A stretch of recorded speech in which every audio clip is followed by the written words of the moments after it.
Hey everyone, as some of you may know, I've been working on some structures that I'm going to be mass producing for Malifaux at Infinity.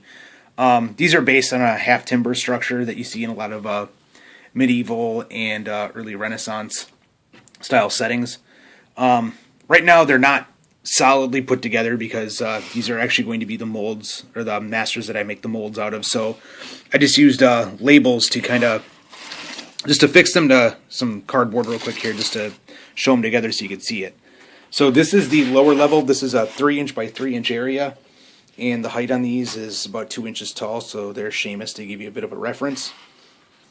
And then I'm going to make 2 of these sides that go with it. That'll obviously fill in this gap over here. And then the rear of the wall. So that is essentially the bottom layer if you decide to do it as a 2-tier structure. So I'll push this off to the side real quick here. And then we've got it's roughly 4.5 by 4 1/8 inch thick building. And I did the same thing with the stickers to kind of loosely keep it together. This gap in the roof obviously will not be there. These are actually, these all do fit together really nicely, square edges, so it won't take much cleanup since they will be done out of plaster. These walls here, you can't really see it because I used a clear glue, but there is texture that runs along this, so when the mold is made, you'll actually have some texture that you can paint over on the wall. I did some brick work, or some more fieldstone style work in there to make it look like the texture was broken away. On both of these, I still got to put the doorknobs on there, but that won't take long at all. I figured I'd just get this video out to show you that it's I'd say 99% done. And then obviously here's the side of the building, and then the rear, and then this giant open chasm.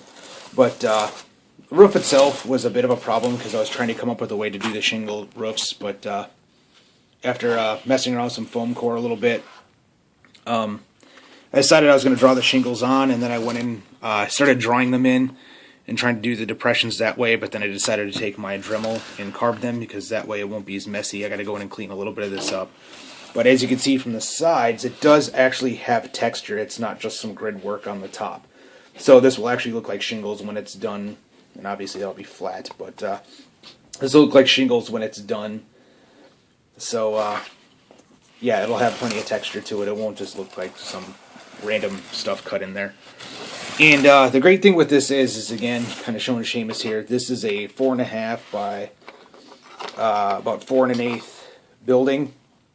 And the concept with this is that a lot of the older homes, they had a smaller lower level.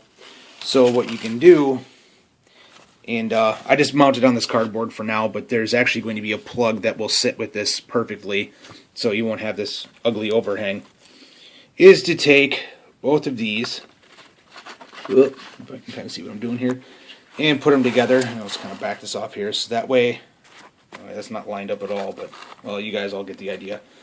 Essentially, you have a dual structure.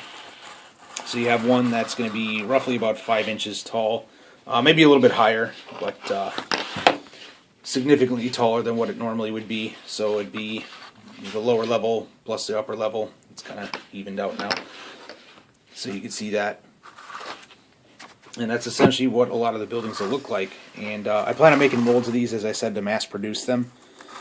And I'm hoping that I could sell them to some of them if anybody's interested. I could always cast up some of the buildings and sell them, but I haven't really come up with a price point yet, but it's something that I'm working on. But if you guys have any questions or any comments, feel free to leave them below. Thanks. Bye.